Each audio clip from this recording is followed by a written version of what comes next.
ఎందుకంటే అలా పాలకుల యొక్క విధి ఏంటంటే ప్రతి ఒక్కరికి ఉద్యోగం కల్పించాలి, ప్రతి ఒక్కరికి చదువు ఉండాలి, ప్రతి ఒక్కరికి ఊరు ఉండాలి, గుడ్డ కూడా ఉండాలి. ఆ స్థాయిలో స్వాతంత్రం అంటే అది. అంటే మనకి స్వాతంత్రం లేదు, ప్రజాస్వామ్యం లేదు. ఈ వీధుల్లో వచ్చి ఒక కార్మికుడు వీధిలోకి వచ్చి పోరాటం ఏంటండి? ప్రభుత్వ విధి కాదా? ప్రభుత్వ రంగ సంస్థ ఉండాలి కదా. ఇప్పుడు బిహెచ్పి కంపెనీ ఉంది, ప్రభుత్వ రంగ సంస్థ కాబట్టి 3 కాలనీలు కట్టింది. అంటే ప్రతి కార్మికుడికి ఉత్పత్తిలో దేశానికి సంపద కలిగిస్తాడు. అలాంటి కార్మికుడికి ఇల్లు కావాలి. బిహెచ్పి ఎల్ఎన్టీ వాడికి చేస్తారంటే మహిళలకు పెద్ద పోరాటం చేస్తారు, పెద్ద పోరాటం చేస్తారు. ఎల్ఎన్టీ వెహికల్ కి ముందు బైఠాయించారు, కాళ్ళు కట్టగా పడ్డారు. అప్పుడు వాళ్ళు దిగొచ్చి అది ప్రభుత్వ రంగ సంస్థ అయినటువంటి బిహెచ్సిఎల్ లో విలీనం చేశారు. ఒక బిహెచ్పి ఇప్పుడు అది ప్రభుత్వ రంగ సంస్థగా నడుస్తుంది. 3 కాలనీలు కట్టారు, శ్రీనగర్, సిద్ధార్థ నగర్, సుజాత నగర్. ఒక కాలనీలో 500 కుటుంబాలు ఉంటున్నాయి. కంపెనీలు కట్టాయి. మరి ఇప్పుడు ఇది కూడా స్టీల్ ప్లాంట్ చేయాలి కదా.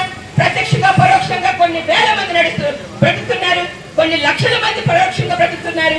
అలాంటి స్టీల్ ప్లాంట్ విశాఖ నగరం కాదు, ఉక్కు నగరం అయింది. ఈ ప్లాంట్ మూలాన్ని గాజువాక యొక్క జీవన విధానం పెరిగింది. ఇన్ని మార్క్స్ వస్తే మన కొనుగోలు శక్తి పెరిగింది. అది తెలియదా ప్రభుత్వానికి? గతంలో 4 ఏళ్ల నుంచి మనం చేస్తున్నాం.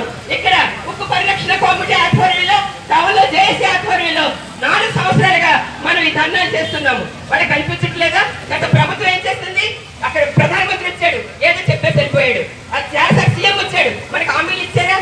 మనం కార్మికులమంతా ఇక్కడ ఏంటంటే మనం ఫ్యాక్టరీని పెట్టుకోవాలంటే కార్మికులంతా ఒకే కులం, కార్మిక కులం, అంతే తప్ప మనకి వేరేగా పార్టీలు కాదు. ఈ కార్మికులంతా ఒక కులంగా ఉంటే ఖచ్చితంగా ఈ ఫ్యాక్టరీ ప్రభుత్వ రంగ సంస్థగానే ఉంటుంది.